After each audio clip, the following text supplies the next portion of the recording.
We're back at Museum in Lotus, more and more with each episode. This is the 23rd episode, by the way. Lotus on Water Galleries is really turning more and more into a museum. We were there with the 19th century mahogany, Louis Philippe style, made in Italy so far. Did I get that correct? Yeah. Absolutely perfect. And over the past week, many people have came down to take photos with the sofa. We have posted some of the photos. I love the photos they took of me, and it's fantastic. So I'm in a different suit today. Hopefully we have a chance to take photo with that sofa again. And pay attention because we have some exciting things that's coming up with the Louis Philippe style sofa very soon. It's going to be stunning. I'm curious. Yes, yeah, it's going to be very fun. It's so fun that you can have the whole family and all your friends and everyone down over here.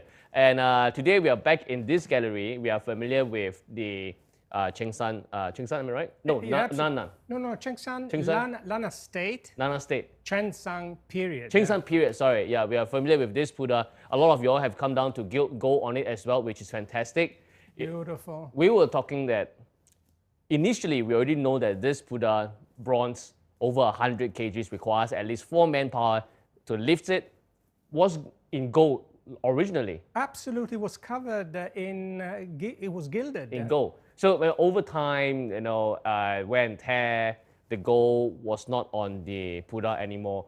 But today, back in Lotus on Water Galleries, where the history and these collections that's not for sale, as what Museum in Lotus we are trying to introduce, private collections of Master Yun, they come alive again, or they have the chance to come alive again here. They're coming alive again. And, back in gold again. Back in back gold to again. what it was before. Yes, but it has a new spirit. A new spirit, yeah. I would say a new life. A new coat of gold. Yes. A new coat of gold. Yes. And so last week we started because we were at the sofa and we were at the American, the barrister bookcase, which is put to good use now in this gallery. You come by the gallery, you will know. So really, we are making use of all these things to enhance your different collections, and hopefully through them, you will be able to appreciate Master Yun's art even better, right? We were talking about how the sofa was French style, and but made in Italy. Made in Italy, correct. That's why it's so coincidentally that we actually started the lucky draw last week. We started the lucky draw. Right, we asked questions. I think it was a simple question. I forgot what I asked, but I think it was simple. I do remember. We asked what century. What century was the sofa from, right? 19th Exactly. century, Louis Philippe style, mahogany made in Italy. And the gift, of course, is that a sixth of this sets of these 6 champagne glasses. Louis-Perrier. That is French brand. Laurent-Perrier. Laurent-Perrier, yeah, but made in Italy. We Made saw in the Italy, words. in Trieste. Yeah. So it's very much coincidentally, very much tied in the sofa that we had. And we have many people who are answering the correct answers previously. So as we promised, we are going to choose 3 winners. And likewise, at the end of tonight's session, we will also be asking the lucky draw questions again. Remember to put your answers into the comments. And next week, we would have the lucky draw. So last week's correct winners are all here. It's all inside this small bowl. Now this is not antique, but it just looks beautiful. Very beautiful, Japanese. A Japanese style, yeah. Yes, okay, miso soup. so we're supposed to choose 3, and the winners will get a set of the 6 champagne glasses that we talked about. Would you like to do the honors? I would Mr. love Giuseppe to. De Giusa? I would love to. All right. Open it, yeah. Thank you. And if it's possible, you can read the name out as well, yeah. No glasses. Oh, no, let me help you with that, yeah. We have that. So Andy Alvin Yo. Oh, very good. Andy Alvin Yo, first winner. Second, we have friends who are online. Amanda, Eileen, Doreen Hang, Tong Chi Hong are here. Geraldine Xia. Congrats, Geraldine. Geraldine, Betsy Yo is here. Okay, we have Geraldine, we have Andy who got the gifts. And what else do we have? And we have Jarvis Chua. Jarvis Chua. Okay, we're going to find out who that is. Thank you and congratulations to Jarvis Chua, Geraldine Xia, and Andy. I think we can have friends to actually help us inform them. Jarvis Chua, Geraldine Xia, and Andy.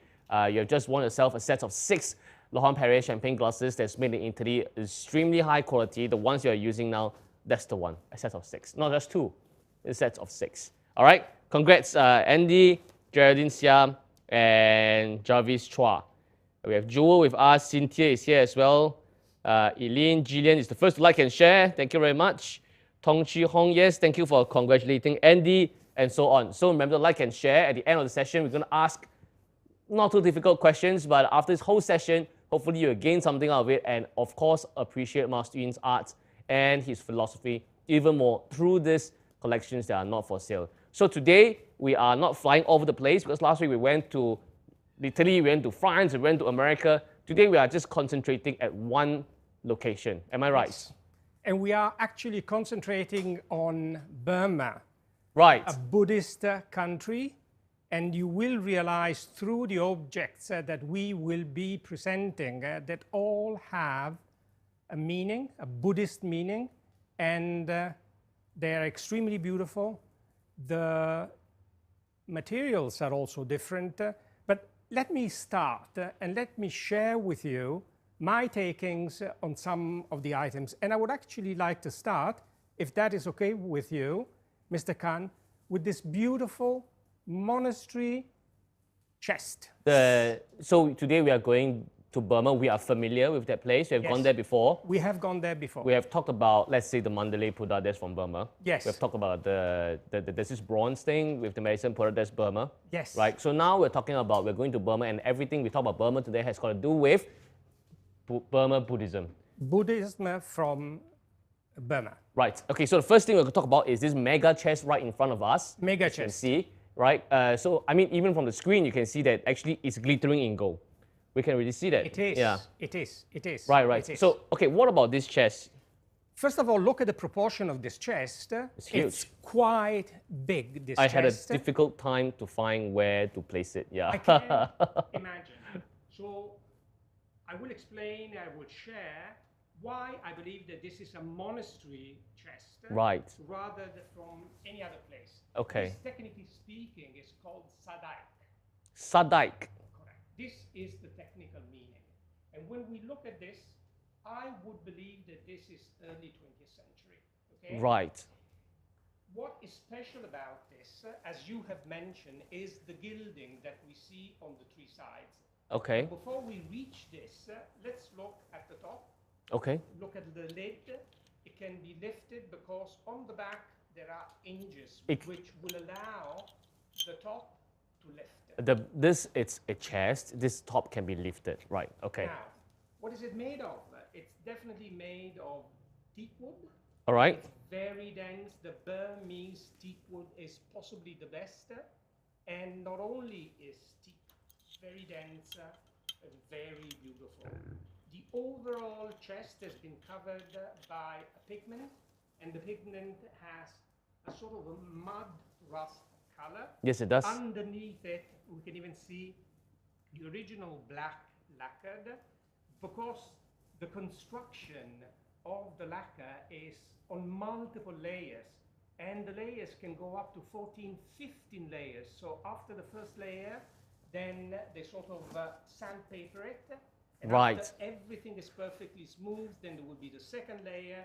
It's then dried, and the third, and the fourth, and the fifth, till the end. So what you see here in the gallery, it's not that simple. You see a piece of hardwood furniture, teak wood, chest. What century again? Sorry. What century? What the age of this? Okay, I would say this is the beginning of the 20th century, although initially I had a doubt that it could have been the 19th century. I don't rule it out, but I'm very prudent when it comes to aging it. Right, so we're estimating about 100 plus years old? 100 plus years old? Correct. You look at this and you come and look at the surface according to the description and explanation by Mr. Pino, that there are many layers of work to it.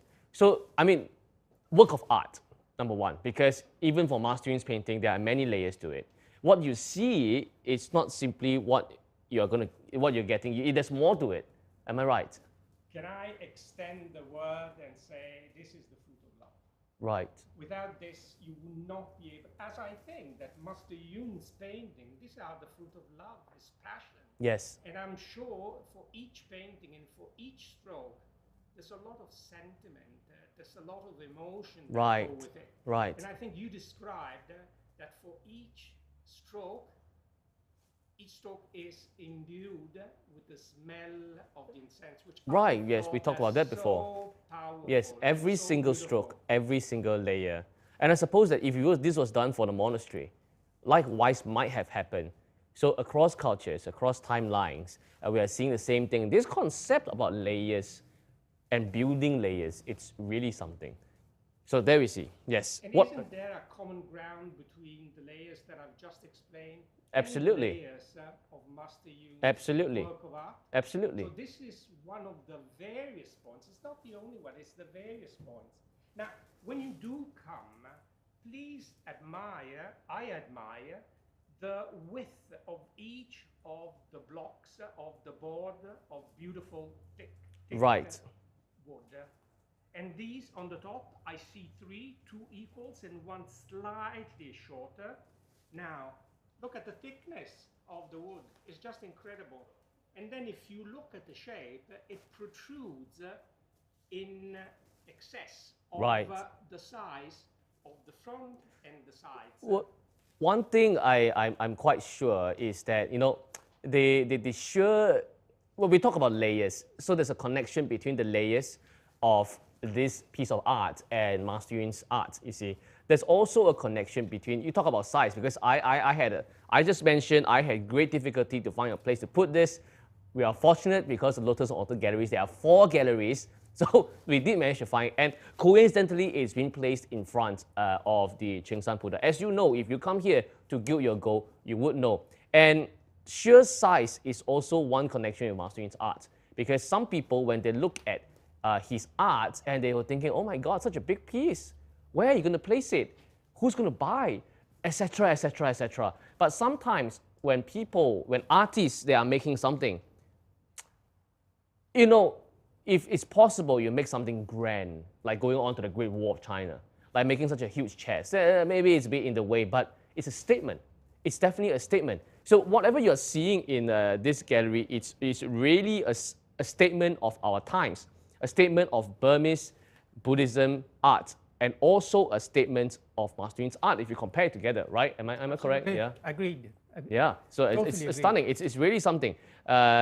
Yes, please. I got an inspiration. I just kept on talking. Yeah. Yeah. Do that. So when we look at this chest, you will notice that contrary to other chests that I have introduced for Tibet, they all seem to have a sort of locking mechanism. Right. This does not have a locking Oh, mechanism. you're right. Yeah. But then I ask myself, is it because it did not contain valuable or precious item? No, it did contain very important, valuable, and manuscripts. And the reason why... Can I guess? I know I might be wrong. Yes. Might be wrong. Mr. Pino is saying that for the Tibetan chest, that we've seen many, there are locking mechanisms, beautiful locking mechanisms. Even the what do you call it? The tanzis. Yes. Each of them have their own Yes. locking mechanisms. But this one, if it's so big, so precious, and so gilded in gold, which we will go and look in the details later, it doesn't have a locking mechanism. It does not have a locking While mechanism. it can definitely be open. So I'm just thinking, you online now, can you guess why? I just have a rough guess. Yes. I just have a very rough guess. This is hardwood, right? Hardwood. So my guess is that something is on top of it. It would definitely Something be. heavy is on top of it. It would be, definitely. But still, Yeah. if somebody has the intention of stealing the contents, they would be able to remove and... Oh, nonetheless, but okay, yeah, true. Still possible, yeah. It's still possible. For me, and this is my take, Yeah, the main reason is to avoid rodents, rats, in other words, to get into and eat. And you know, rodents would eat anything. Right. So if there are precious items, and even items like this, they would get at it. Okay. So first of all, not allow animals to go through.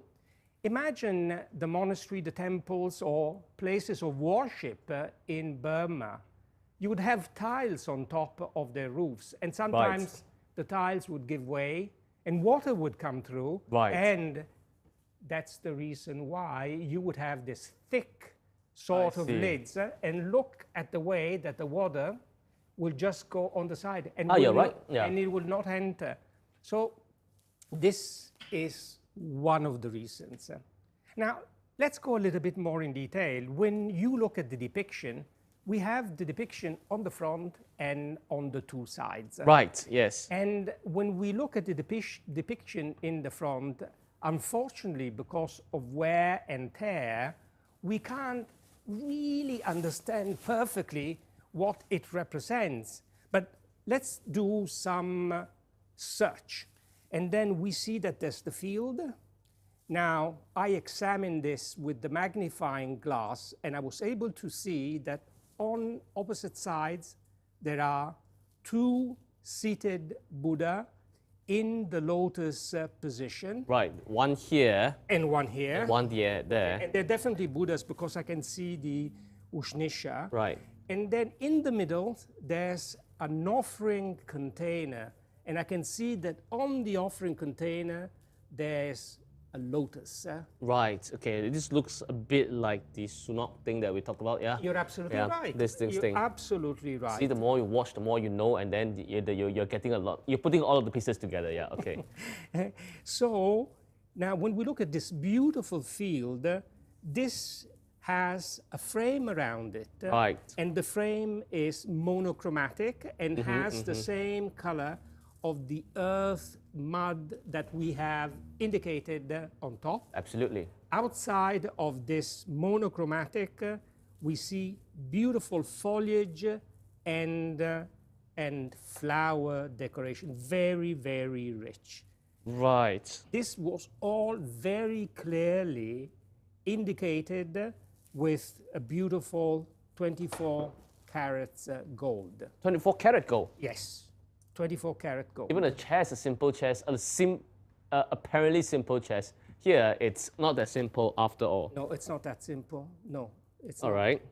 Now, my take is again, the chest looks primitive in many ways, which leads me to believe that this chest most possibly comes from a rural place. Okay. Okay? But nevertheless, it has the same feeling of any other chest in any other part of more central areas in Burma.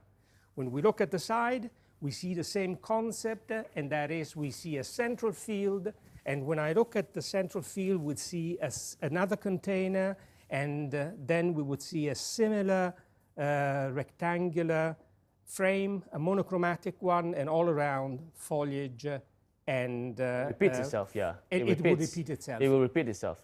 Right. Now, the base is seated on a beveled frame, which again protrudes.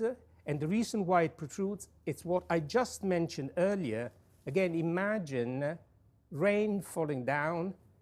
The rain would just move away from the chest, not to create any problem. Inside, you would have valuables, as I mentioned earlier, which could be robes, important robes for the monks, for monastery and for rituals, religious rituals, and also for manuscripts, very important manuscript. Right. And just to tell you, these are manuscripts. These two are manuscripts. They are manuscripts. I've been looking at, the chest is extraordinarily big, which you should definitely come and look at. I've been looking at the manuscript that's right beside Mr. Pino for quite a while, and you know, just even from this angle, hopefully that it looks the same on the screen as well, that it's actually glittering in gold. They are. But before we go to the manuscript, yes, to this Burmese chest, we also have this tool that is here. Are they Burmese as well? They are Burmese. They are absolutely beautiful. They cannot be confused with Buddhas. They're not Buddhas. These two have been in the gallery for a while. They have. We never got a chance to actually share about them. So, but if you come by the gallery often, especially on the 1st and 15th lunar month, you can go close to the center masterpiece the sandalwood, and you will see these two monks, am I right? Monks. Right beside it, and you might have seen it for a few times. These two, what are they made of? What is the age? I would first of all say that they are monks and they are disciples. Disciples. Disciples. They're made out of marble. Marble. They are made out of marble. I rechecked them tonight against a torch. Right. And if they were made in alabaster, you would see the light filtering through. This do not filter, which means they are marbles. Okay. Now, when you look at the facial expression, for me, they look like children. Quite. Beautiful, gentle child face, which represents, together with the color, the purity. Right. The purity towards the Buddha, the purity and understanding of the scriptures, respect for the Buddha, and believing in the principle of Buddhism. Right. This is what these two monks, as I mentioned, devotees would represent. The age of them? This would be 19th century. 200 plus years old. Yeah. 200 plus. 200 plus. Yeah. 200 plus years old. Right. Now, usually the setting was that we would see the two monks, the two devotees, and in front we would see the Buddha. Usually the dimension of the Buddha, the dimension would be larger, bigger than the two devotees, the two disciples. What do I have to say about these two disciples? They almost appear to be identical. They're not identical. They're not. They are not identical. You look at the line of the hair. Right. Okay, absolutely, which is different. You look at the shape of the almond shape eyes is different. You look at the feature of the nose, the lips. It's different. It's totally different. Now, does that mean that the carver was not able to duplicate or replicate exactly the figure? He was, I believe. They had this ability. He did not want to. And why he did not want to? He wanted to represent different characters. Two distinct characters. Two distinct characters. And I will get to the point why. Because I have a take on these two disciples. Right. Now, why are they different versus the Buddha? They don't have the Ushnisha, right, which we see on top of that. That's not Buddha then. It's not the Buddha. Another element, they will not have elongated ears. They have ears, but they're not elongated. That elongated. Not at all. I mean, you look at this one, they really are, they go down all the time. So in other words, that tells me that their background is not a princely background like the Buddha, but nevertheless, they are so peaceful. Okay, we've said that these are marble. Let's look just for 1 second at the position. The position is called the Namaskara. Namaskara. The Namaskara position is by holding their palm very close together.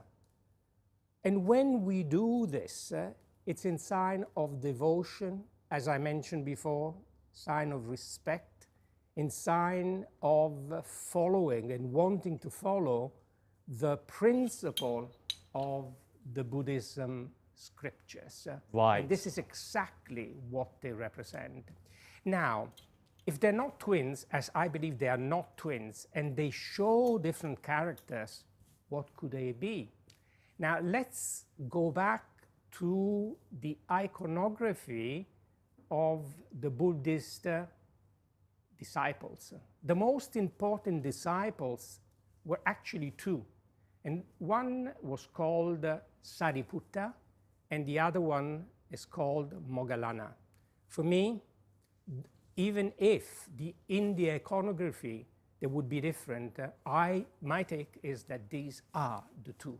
If I understand and interpret correctly, that means in Chinese, these two devotees or monks that Mr. Pino has shared their names, in Chinese they would have called them 舍利子 or 舍利弗. Yes. and the other one should be Mu Lian. And they all have significant parts in this Buddhist history. Very, very important. Because if it's 舍利子 or 舍利弗, that means that even in the Heart Sutra that we know, yes, his name was addressed because it was like Buddha was speaking to him to explain what's going on. So this is one of them. Then the other being Mu Lian, that means that for us, Chinese Buddhism should be familiar that the thing about the lunar July being a ghost month per se, but in Chinese Buddhism they call it a Yulan Penhui. That means that it's a festive where, by right, it's a festive for filial piety. It's got to do with the other monk called Mu Lian. So they hold significant stories or discourse in the whole Buddhism. Be it because the way of Buddhism in Burma, they belong to the, what do you call that? They are a different kind of sect compared to the Chinese ones. One is called a Xiao Chen Fofa, the other is called Da Chen Fofa. You know, they follow different principles. But these characters still exist and they create a huge impact across all these Buddhist worlds, despite of whatever sect you come from.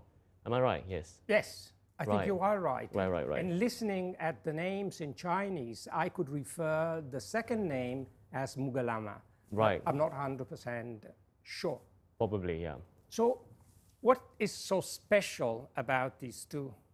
It's special because these are the chief monks, the chief teachers, if you want, of the Buddhism scripture, the chief. Right. And in particular, Sariputta was the wisest of all. And he could answer any question related to the scriptures. Not even Moggallama was able to do that. Right. And because of his knowledge, he was called the general of the Dharma. The Dharma, we know what it means. Again, it's the teaching of basically Buddha. The second one is Moggallama. Now, Moggallama was given by the Buddha the task to teach his own son, Rahula. Please be careful, because we're going to have a lucky draw later.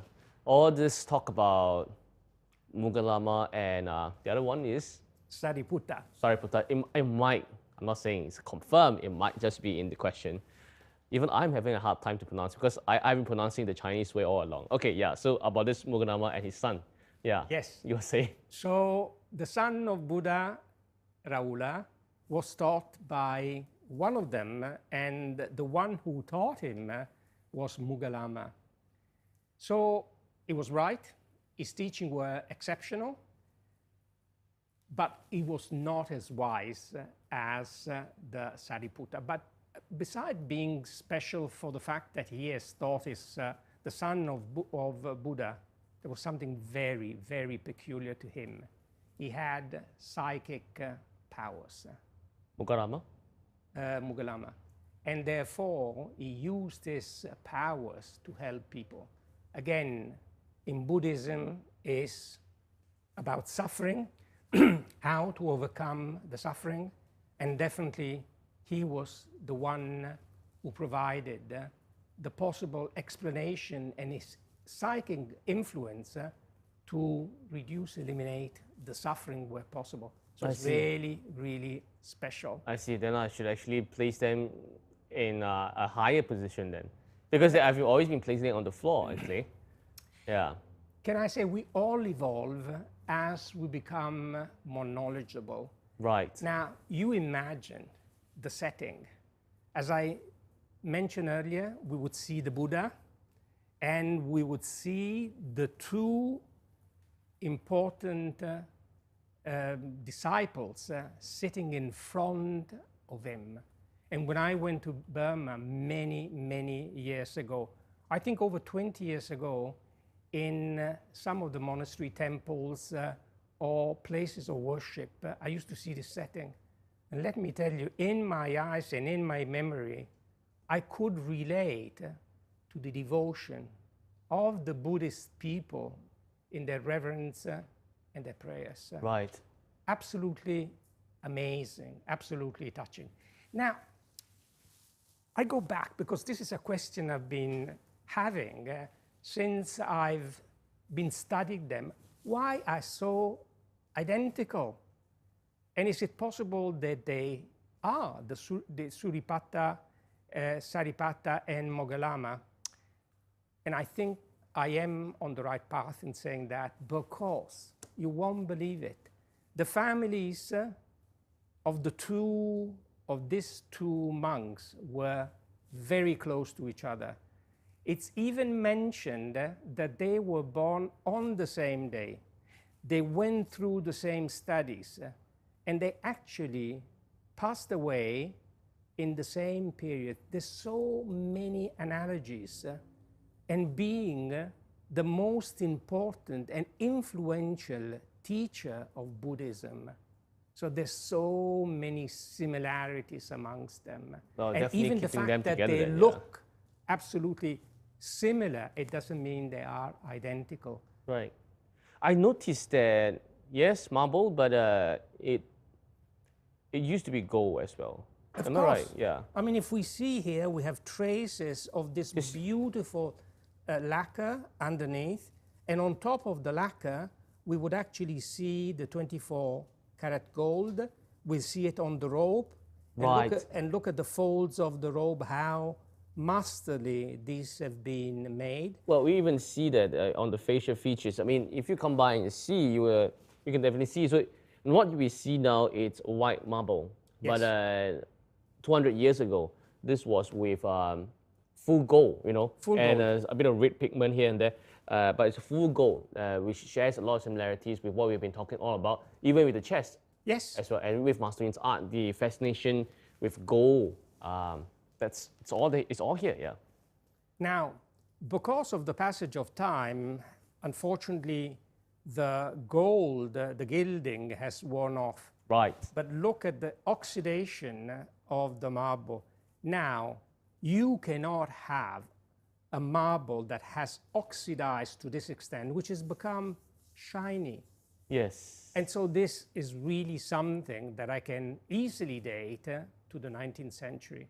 Okay. So easily could be 1930s, 1940s, 1830s, 1840s. Let me correct myself. So nearly 200 years then, yeah. Nearly 200 years. Right, nearly right. Years. So very, very beautiful. we have seen the chest, Burmese Buddhist chest, gold. We have seen this pair of monks, Li Fu and Mu Lian. See, I forgot that. What's the name again? Moggallama. Moggallama and what? And for me to remember, Yeah. I first remember Suripata. Suripata. Saripata. Saripata. So I suppose that's why it's called Saripata. There's Li Fu. In a certain dialect, it will sound the same. Yeah. So we have these two here, and them being key disciples of Buddha has led me to another path of thought that because the Buddhist scriptures that we see nowadays, or even the most canon ones, the most conservative ones, they were actually, in a sense, canonized by the key disciples. Yes. Not by Buddha himself. It was canonized by the key disciples. So what we have here, right next to you, these are scriptures. These are scriptures. These are correct. scriptures, my friends. This is very important. For many different episodes, we have been talking about chests. We've been talking about sculptures, even the sculptures of the disciples, and so on. And for the chest, we've been talking about for many times that in it they store precious scriptures, they store precious robes per se, but we have never seen the scriptures in person till today. So what you are seeing today, you are seeing the real scriptures, right? From Burmese as well. This is from Burma. You have one whole set here. You have the whole chest, and you're going to see the contents of it, what it might have been today. And I tell you, it's gold. Okay, it's full of gold. So the devotion and the power is there. I think it would be a great blessing if you would share with us what is this tool about. what is the minimum denominator about these three pieces? I think it's the gilding, which brings back to the art of Master Yun. So this is how the pieces together they connect. Really become connected, right. And there's a continuous. There's no separation, although they are completely different items in many ways. Right. Let's date them. This would be 19th century to early 20th century, but I believe it's more within the 19th century. 100 plus years then. 19th century is 18 plus. Correct. That's about 200 years. Even if it's 1840s, 1850s, 100 plus. It would be definitely 100 plus. Now, they are similar in many ways, but also they have their own characters. Now, first of all, I'd like to explain, I'd like to share rather than explain, what are they made of. Here, we have actually, in the past, shared the information about manuscript covers of Tibet. The one that's made of wood. Made of wood. Beautiful carvings on it. That they press on the manuscript and probably wrap them with a cloth or something. Yeah. Correct. But we do not have, I've not seen in the collection, a Tibetan manuscript cover. Here instead, in Master Yun collection, these are complete, 100% complete manuscript and the manuscript covers. Burmese. So we have the whole set here. We have the whole set of Burmese. This is the cover, and these are the scriptures. The cover, the back cover in a sense, holding them together. This whole set, that means that this whole book, if I might say, complete. It's complete. This whole scripture, it's complete, and it's with us. And it's with you. It's with you. Interestingly enough, when we look at it, we see the top here. Now this is wood, and when we see this, this has been lacquered. Again, I think not less than 10 layers of lacquer, one on top of the other. Then, as I mentioned, between one and the other, it would be hand sanded. So it's completely very, very smooth. And also the back, as you can see, is also lacquer. But look at the colors. The colors are different. Different, definitely. This one is an orange red. This is a sort of vermilion, or I would even say cinnabar red. Right. So this is the cover, nonetheless. Yeah. The cover. Right. Now, let's put this aside. Okay. And I hope you can see. Let me see. Yes. This is palm leaf. This is palm leaf. This is palm leaf. And when you look at the palm leaf, it's very thin palm leaf. And when you look at this, you can actually see the writing. Before I get into the writing, which is the Pali writing, let me say that this in Burma are called paisar. This one is a paisar. So a complete, basically, manuscript with top and bottom is called paisar. So these are two paisars. Two.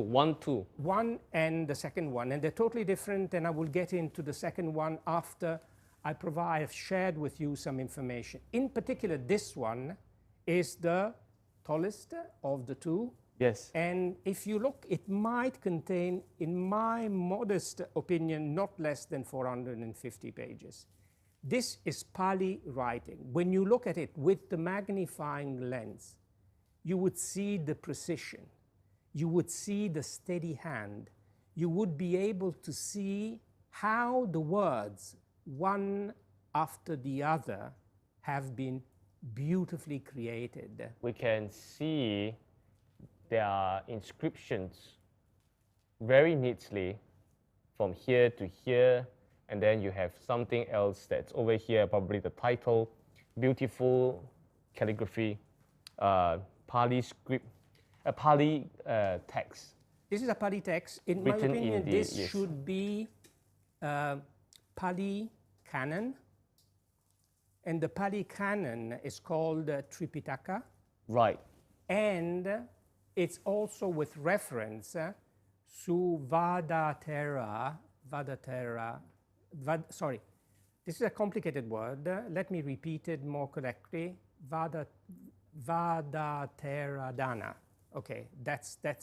I could be wrong with the pronunciation of this, but this is the sector of the Buddhism. I think we are very blessed because this is a scripture.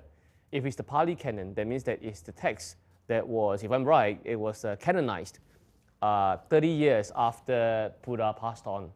In their conference, they canonized that these few texts were the closest and the most conservative texts of Buddhism today. And Pali Canon, it's the canonized text for Xiaochen Fofa, which is what you're trying to pronounce just now. This is called Tevanarada or something like that, yeah.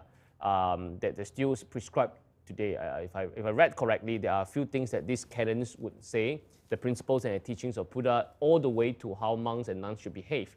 Yes. So this is the Pali Canon, and what you said that these are what leaves again? These are palm leaves. Palm leaves. The word has come back to me, sorry. Theradana. Yeah, Theradana. Theradana is Xiaochen Fofa. So Theravada is Xiaochen Fofa, is the Buddhism that is practiced mainly in Thailand, Cambodia, Burma, Sri Lanka, Laos, this region. Yes. The one that Han Chinese and Japan and the rest of the world practice, it's different. The one is Dachen Fofa. It starts with M. I forgot the pronunciation of the word for the mind of me. But this is the Xiaochen Fofa canon text. This is extremely important because this is the one that's closest. It's 30 years away from Buddha. That's it. Pali Canon, if I'm right, this is written in the Brahmi script because Pali doesn't have a written script. And if I'm right about this Brahmi script, this is the Myanmar script. I mean, it's Myanmar after all, yeah. Yes. So it's a bit complex because not every language has its own writing. So some are just verbal, some are just, you can listen, but you don't have a script to it. So in the past, they leveraged on a script called the Brahmi script. That's why you find the Thai words, the Laotian words, the Khmer words, they look so much the same or nearly the same because they're using pretty much the same school of script. This one, it's the one that is from Burma. This is the one that the Burmese script, yeah. Interestingly, imagine this person who had this wonderful ability to so neatly and so steadily write, okay, he or she would be able to write with a stylus. Yes. And the stylus would just superficially scratch the palm leaf without going through. And after this was done, so imagine the time it would have taken to complete just one leaf. And each of the leaf is written front and back. Yes, I can see that, yeah. We can possibly see here. They're not bound together. I'm very scared, yeah. We have to put it back. They're not bound together. I'm extremely, extremely frightened of this thing. This one, I don't know if you can see it. Of course, because of the oxidation, it's sort of become more yellow. And the reading is on this page, but also on the opposite side. Right. So after the... It's two-sided. This side is more obvious, yeah. More obvious. So say the calligrapher, after he had completed one side, he would then go to the second side. And Mr. Khan, just imagine the sort of pressure that the person had to exercise without breaking the leaf. This is very, very fragile. This is a piece of leaf, my friends. This is not paper. This is not, this is a piece of leaf. And they have written so delicate calligraphy, Burmese script on it. You're right, it's not just writing, it's pretty much like a tattoo, you know. I don't even know how to explain this. It's like a form of soft carving. They carved, soft carving. Yes, this okay, correct. Carving. They carved onto the palm leaves. The palm leaves? Palm leaf. They carved on the palm leaves, the whole scripture. And if there's 400 over pages or 400 pieces of this, it must have took a very long time for this. Okay, my estimation that it would have taken at least 1 day for each of this palm leaf to be completed. So if we're talking about 400 to 450 pages, I've not actually counted them. I wouldn't dare to count it because if it's No. palm leaf, if it's over 100 or 200 years old, it's extremely delicate. Please, if you come to the gallery, don't attempt to touch it because I think it's extremely precious and it might be extremely brittle as well.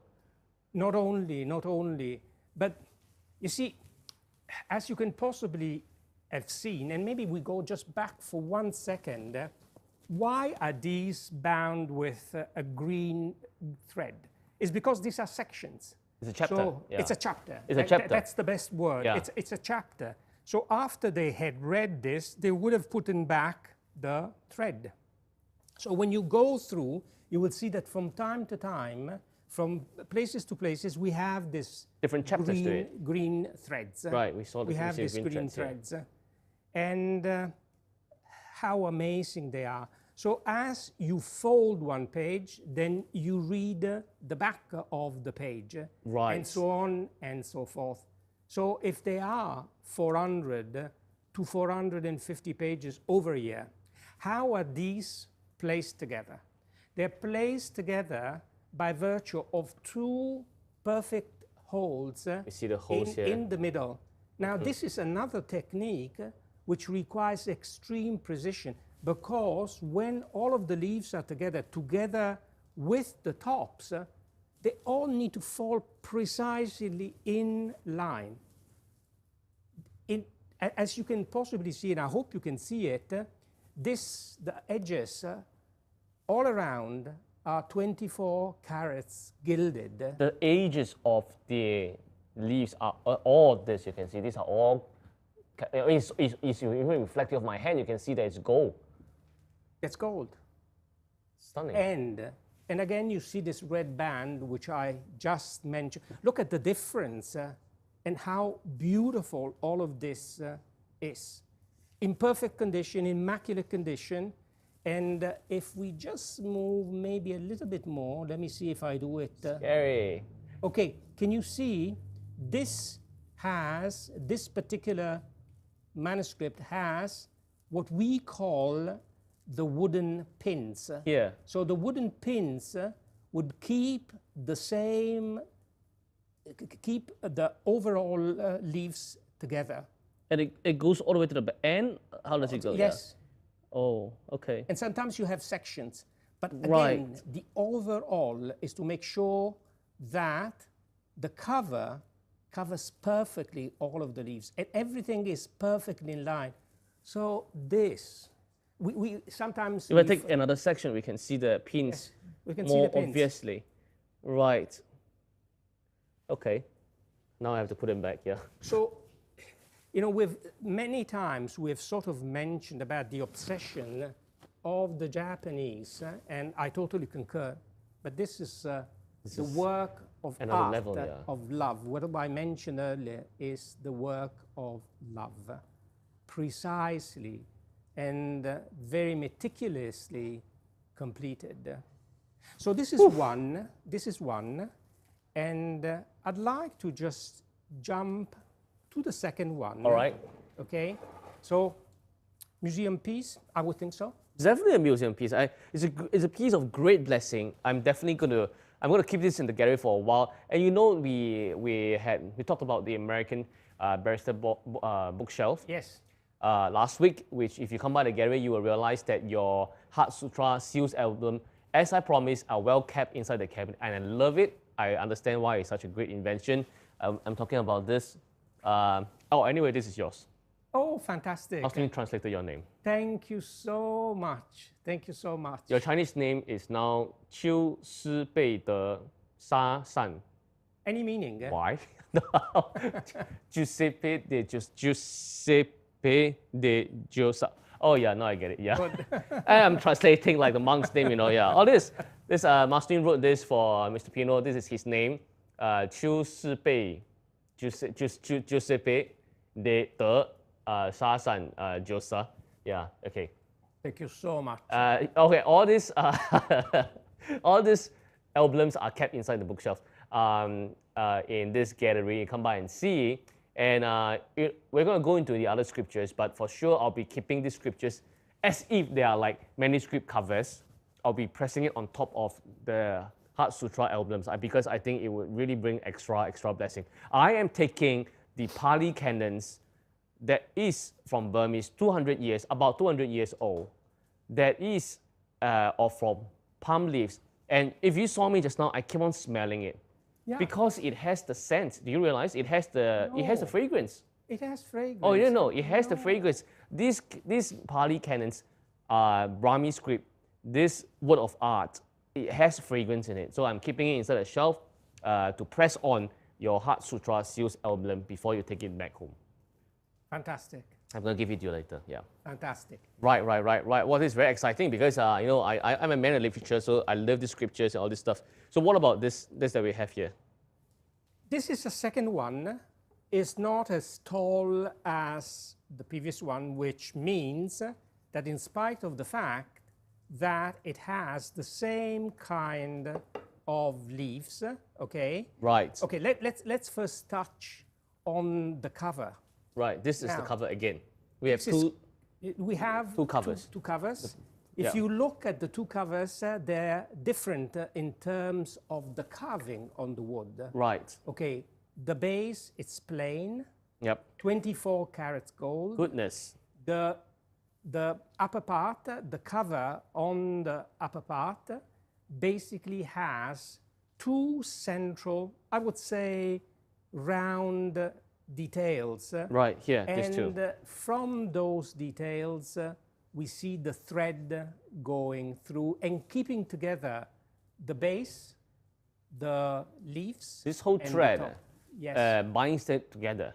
binds them together. So I can read like this, actually. You can read I with this thread, because this is much, that is very delicate, because this with this, it feels like a scripture. I mean, it is a scripture. It is a scripture. So I can read like this. I can read it like this. I mean, they actually used to put it on a table, and then after the cover would go on the table, then each of the leaves. Which means I can do it. I'm very frightful of this because it's a huge one. So which means I can do it like this if I want to. Correct. This is the cover. Yes. And if this, okay, so then I can, as I'm reading, I think, can I have more string? Yeah. As I'm reading, I probably like this, then I can flip and I will read the other side to it because it's both sides. Exactly. It's both sides, yeah. It's both sides. If you can see, it's both sides. And once again, the fragrance is coming.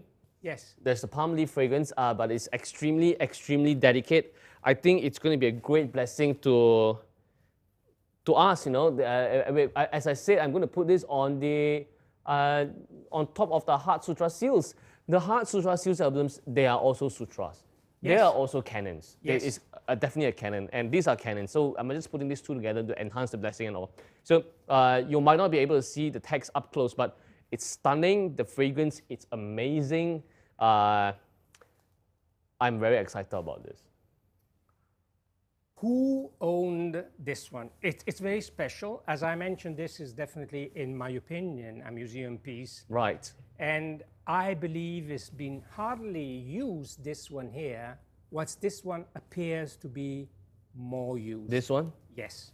This belongs to an important, a significant monastery, and it was read by an equal important monk. Right. And if we see the edges, they appear to be a little bit more consumed. This one, these are absolutely perfect. This a little bit consumed because it has been used. So this is very important piece of paisar. What brings me to just a thought that some scriptures are written and they're just kept aside because they are of such an art piece. They don't have to refer to it every single day. And probably they could have memorized it, yeah. It might have been the rule book, it might have been the canon text, so it's kept somewhere. And probably it's also one piece of item that they think that to put it there where the altar is a great blessing. But what you mentioned, this might be something that the chief monk or the person who is doing the ceremony will be reading and reciting every other day. So the usage is much higher. Yeah, probably. Yeah, it's really interesting if you just manage to see how delicate the Brahmi script is for this Pali canon. It's just stunning. The amount of work on it. It's not tattooing. It's not carving on a piece of marble. It's a different form of carving on a piece of leaf. On a piece of leaf. How they managed to do it? Would anybody be able these days to do something like this, so precise? I don't think if anyone have the patience for something like this, the tolerance. Or abilities. Yeah. So this is really something, because you can pretty much feel the inscriptions. You can pretty much feel it. Yeah. This angle might be slightly better. You can feel it. So you see, once you read this, you can flip to the next page gently. And you can imagine if they do this daily, the level of patience that the person has, it's really something. I mean, we in a hectic world, we just flip the book, and I tell you, if you flip this palm leaf, it's gone. It's gone, absolutely, absolutely. So this is really something. So it's interesting to see the grooves and the grooves. Yeah. Again, the color, the dark color that it had prominently in the past, a bit gone now. As I was doing research work to clearly understand more, and I was fascinated, I actually came across a setting in Burma, possibly from the royal palace. And incredibly, you would see this Buddha in marble, these two important monks. Again, these are the disciples, and then I would also be able to see the Taisar. Right. Wonderful setting, very, very beautiful setting. The crew just informed me I make a silly mistake that your scripture, yes, your canon text, Giuseppe de Giosa, stops here. Sorry, I'm too excited by the scripture here. The last two words here is called San Nan, that means male devotee.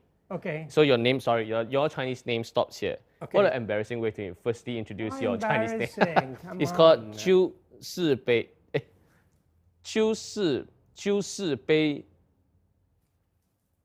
De Sa, Giuseppe de Giosa. So the last word was condensed into a word Sa, and male devotee. This last two words, yeah. That's yours, I'm really touched. Really touched. Thanks to crew. Yeah. Thank you.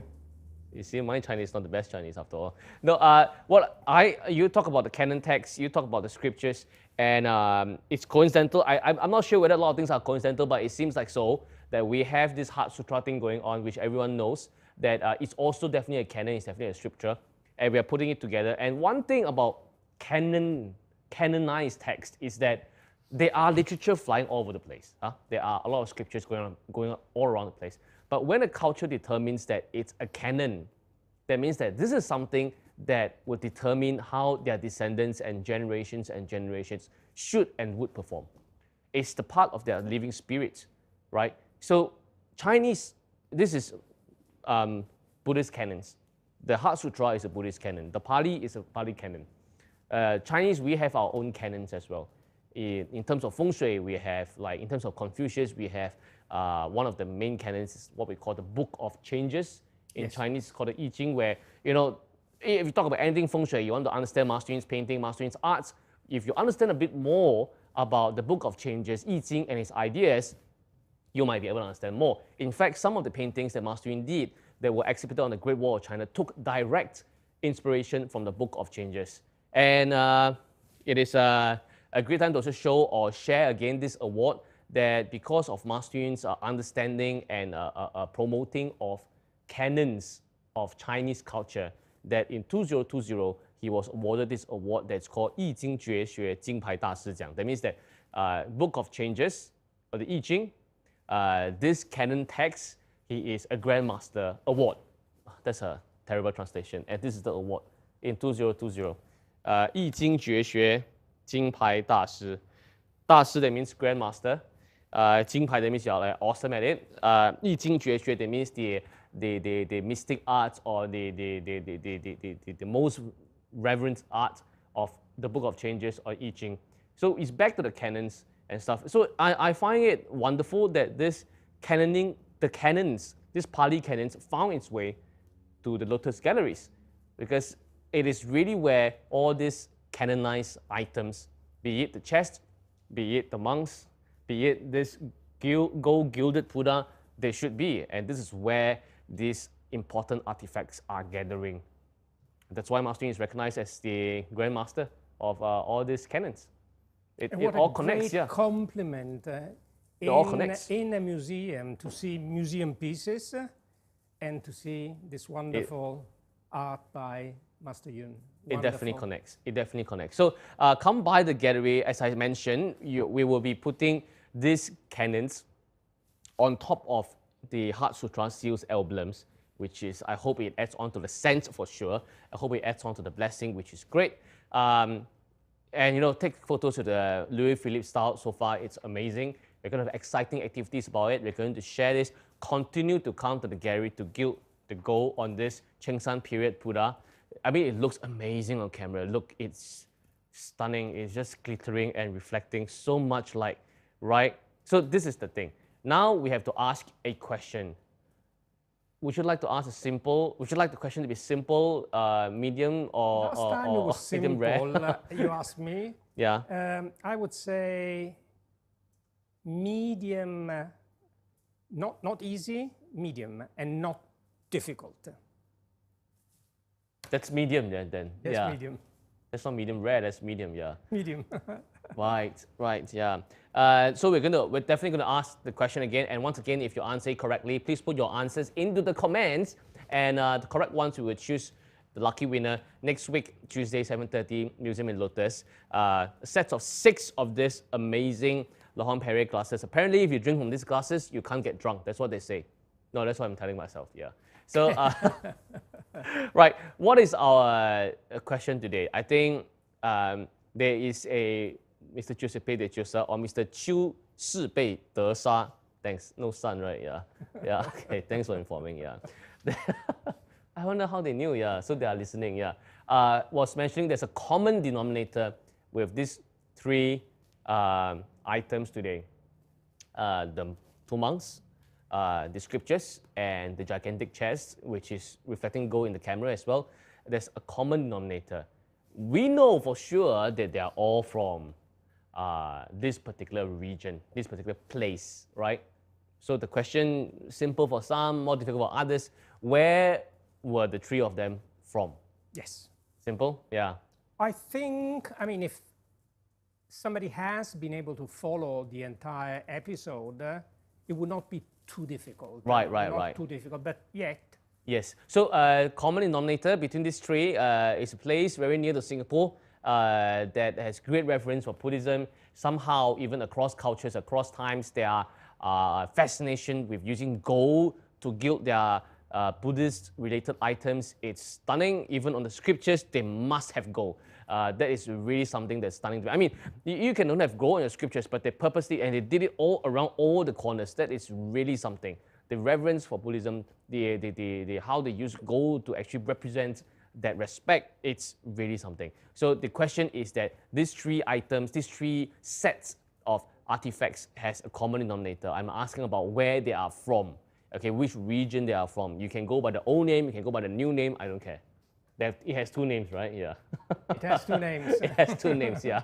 You can go by the old name, go by a new name, I don't care. So if you know the answer, put it into the comments. We're going to pick 3 of y'all, and then you will get that amazing laurent-perrier glass. And you know what? If you win, you should bring that set of glass over here and take a photo with the Louis Philippe 19th century mahogany made in Italy so far. Yes. I'm getting the hang of it to say the full name. Yeah. Absolutely. Yeah. It's a matter of memory. Okay, a lot of questions, a lot of answers are coming in. It's not difficult, I think. Yeah, I think it's great. You would see, and if you want to admire this gigantic chest, just come by the gallery, okay?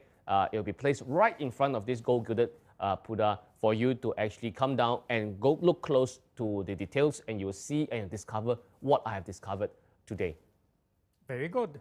Thank you very much. Everything can be touched. I suggest has to be very, very delicate. No, just don't touch the Pali cannons. Okay, yeah. the paisa, Mr. Khan Yeah, says to be because- very careful. Even I am touching, I'm a bit scared, yeah. So yeah, please don't touch the Pali Calendar. Let them be there to bless your Heart Sutra Seal emblems. Yes. Cheers. Cheers. Look forward to seeing you next week, and let's see who's the winner. Good night. Good night.